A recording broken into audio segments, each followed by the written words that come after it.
Kembali lagi bersama gua Nadi Atmaka dan kembali lagi di channel Nadi Atmaka Aquatips. Kita udah bahas tentang maintenance, kita udah bahas 5 kesalahan fatal pemula awal setup. Oke.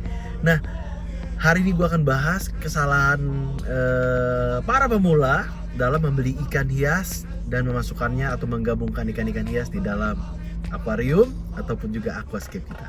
Check it out.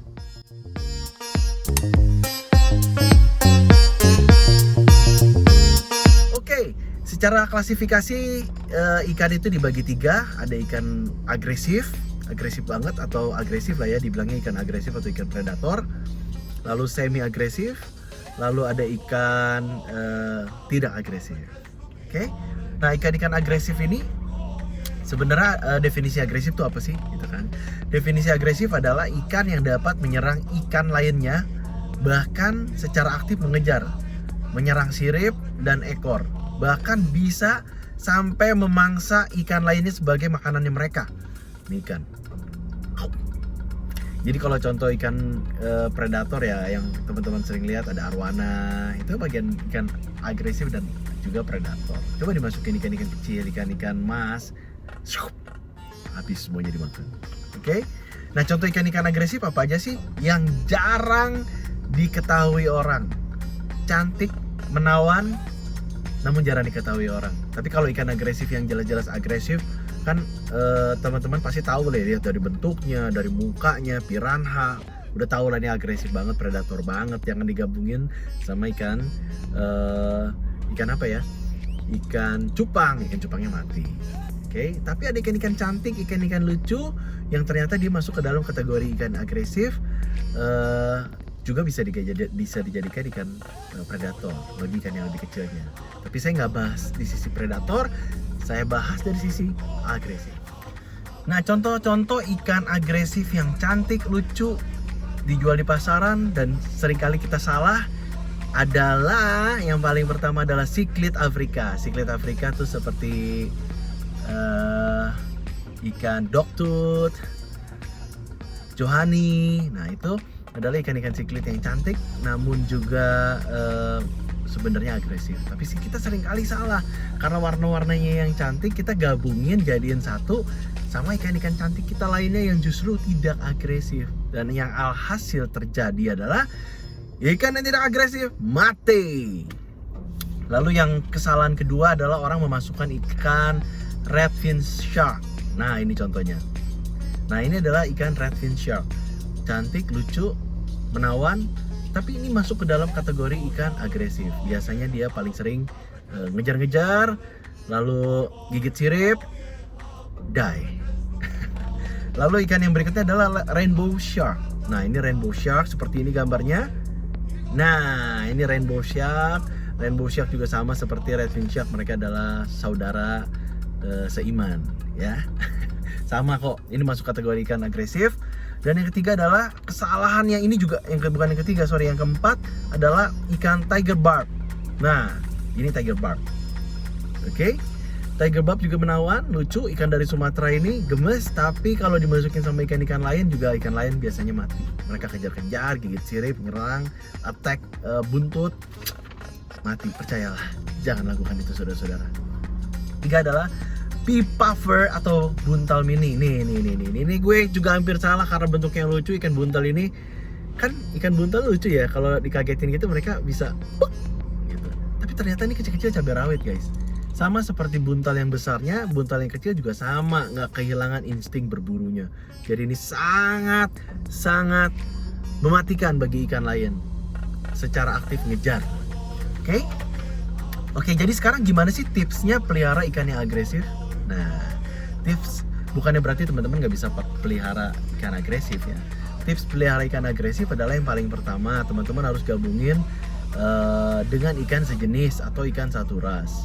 Misalkan cichlid africa, tolong digabungin sama ikan-ikan cichlid africa. Cichlid africa sendiri ada 27 jenis kalau saya nggak salah ya. Ada 27 jenis ikan cichlid africa, gabungin aja mereka jadi satu. Dengan komunitas ya, 55, 33, gitu, 77. Oke. Misalkan ikan tiger barb, gabungin aja sama ras dari barb yang lain.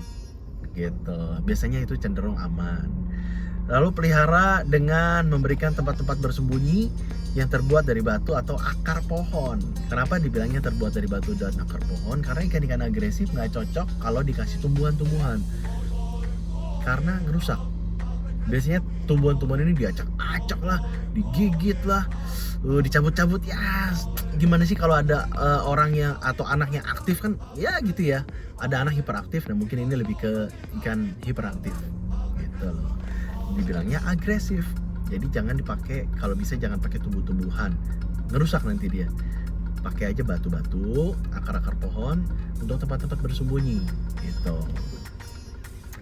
Dan juga jangan pakai substrat yang terbuat dari pasir, karena substrat dari pasir bisa dihancur-hancurin, nanti akhirnya dasar dari permukaan akuarium kita digibas-gibas sama ekor, sama kepalanya, sama badannya, yang ada akhirnya berantakan. Setiap hari substratnya teman-teman berantakan, kesel sendiri nanti. Kita udah menata cantik, hancur lagi, ditata lagi, hancur lagi.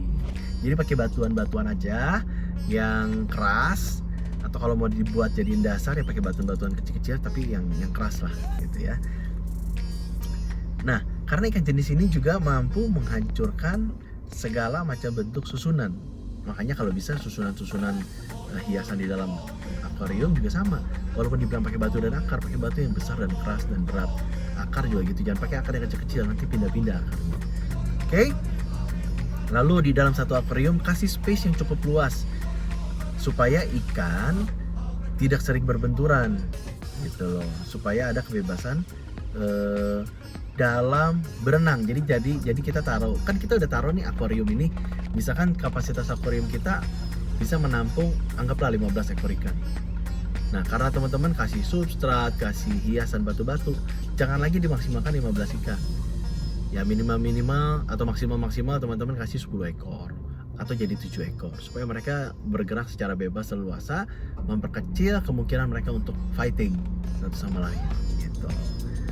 Terus intinya yang terakhir adalah waktu teman-teman masukin ikan ke akuarium, masukin secara bersamaan.